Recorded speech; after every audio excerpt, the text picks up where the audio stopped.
the notion of substantialist reality, there is no self, you don't exist, and so on, the world is just a game, that this is the perfect attitude for today's capitalism. That is to say, what? That is to say that this kind of a disbelieving attitude, don't take the game seriously, don't engage yourself fully, this is what is needed if the system is to function smoothly today. Let me give you the opposite experience. When the new Pope, the German Cardinal Joseph Ratzinger, was elected, now I think he's Benedict XVI, some of my friends were shocked, and their reproach was, my God, but this guy really believes in that Christ incarnation, and so on and so on. And this tells us a lot about how this kind of Buddhist, Western Buddhist, skeptical attitude is all around us. Like we are almost shocked if we discover that somebody really believes. I don't know how it is in your country, but I know that in Europe recently there were some interesting sociological inquiries where they asked people, thousands of people, a series of questions. They started with, are you a Christian? Okay, 80% said yes. Then later, not immediately afterwards, but like half an hour later to confuse them, they asked them the same question but in a different form, just asking a more specific question which is part of the fundamental Christian dogma, like, do you believe that there was 2,000 years ago a guy walking around Palestine who was the Son of God? 5% believe it. So what did they mean by the first one? But so how does it structure? Let me be very specific here. My claim is not they don't really believe it. My claim is that this is how today belief itself is structured. We all know the Marx Brothers standard joke story. This man looks as an idiot, he acts as an idiot, this shouldn't deceive you, he is an idiot. I think this is how the shock we discover when we see a religious person. It would be, this man looks as if he believes, he acts as if he believes, but this shouldn't deceive you, he really believes. We are always surprised when we see this. And my thesis will be that the same goes also for atheists. It's also, he looks, he acts as an atheist, but it's always a shock to discover that the guy you are talking to really is an atheist. That is to say, I don't know what's your experience, but my experience is whenever I find a person like postmodern theorists who are supposed to be atheists and so on, then I will not name names. I'm not in McCarthy business, but let me tell you that some of the very big names are on my list. Like the God, deconstruct God, blah. Then I ask them, but do you really accept that there is nothing, no God, and so on? Practically all of them. Again, I can give you almost who is who in deconstruction theory and so on. Practically tell me, of course I don't believe in institutional religion. Of course I don't believe that there is somebody up there, God. But you never know, maybe I have deep respect for spirit. There is some higher force maybe, and so on and so on. I mean, it's very difficult to find a person who would look you straight into the eye and say, no, I really don't believe. But my other surprise is that it's similar with religious people. I mean, people who are officially religious, I like to ask them the opposite question, logical. But do you really believe? And often I get the same, no, it's not a matter of belief, it's more how important this is, how it makes you feel good, to cut a long story short. How it makes you feel richer, and so on and so on. So I claim that it functions, and I will later try to explain how, it functions through this split. So it is as if to really believe, to have this deep belief, you have to put up an atheist front mask. Then, or the other way around, to be skeptical, you have to superficially appear as religious.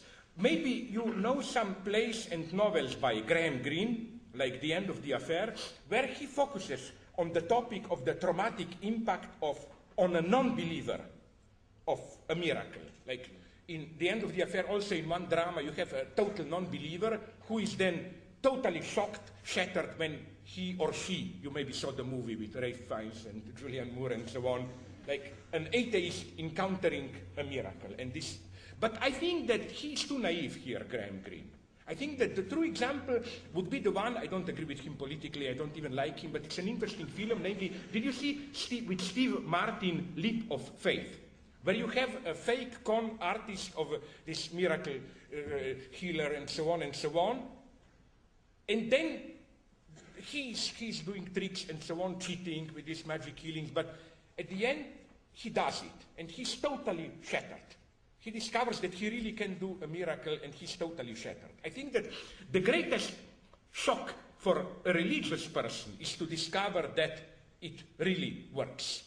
And this is how today it functions, and it's the same with psychoanalysts. Many of my psychoanalytic friends are by nature skeptical, and from time to time, they are shocked. They tell me, my God, but it really works, this interpretation. But the whole life should be this, no? So this is what interests me. Belief, it is impossible to do it directly. Somehow we have to take a distance, as it were, take a distance towards it. So now let me make a point clear here. My thesis is not, but nobody really believes today, and so on and so on. It's much more complex. I think that that belief is not where we think it is. For example, let us take a thing where you would think there is no belief there, like Stalinist communism. I think the underlying structure is deeply religious, not in the stupid, superficial sense. Communism is a new belief, they believed in paradise on earth, in historical necessity, but it's something else.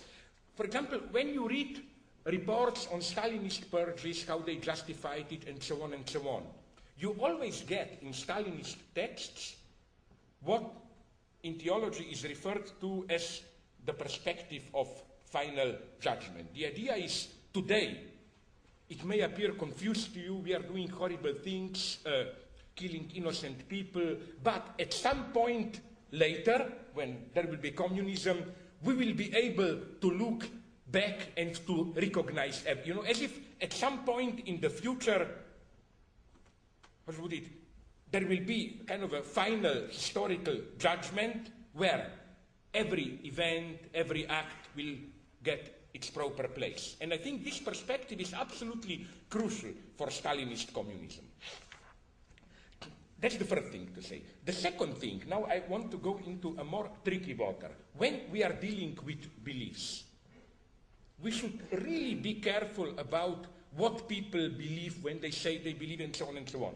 Namely, the problem I run into is how our Western standard liberal theory of beliefs and meaning, precisely when it tries to understand the cultural other, is usually at its most racist. What I'm referring here to is, for example, the standard theory developed, among others, most systematically by Donald Davidson, the standard theory according to which human acts are rational, intentional, that they are accountable in the term of beliefs and desires of the agent. To simplify, the idea is you do something because you have, first you desire something, and then you have certain beliefs about reality. You think, if I do this, the result will be what I desire. Now, this may appear almost a self-evident theory, but if you apply it, this theory, to so-called suicidal terrorist acts, you get a totally crazy image. For example, we end up attributing to fundamentalist terrorists the most ridiculous beliefs, as if the Arab terrorists really mean that they will get how many of them, 70 or 400 virgins waiting for them in paradise, whatever, and so on and so on. I think that, again, this is not the structure. This is not the structure. You don't have to believe. This very theory which again is supposed to understand the other, like if we are to understand the terrorist, we should look at their structure of beliefs, ends up making them ridiculous idiots. Let me give you an extreme example here. Recently, I read a book about the Korean War, and then I found there a wonderful quote from an official North Korea communist propaganda from '52, describing one great hero and how he died for fatherland. Here is literally the quote. The hero, Kang Ho-young, was seriously wounded in both arms and both legs.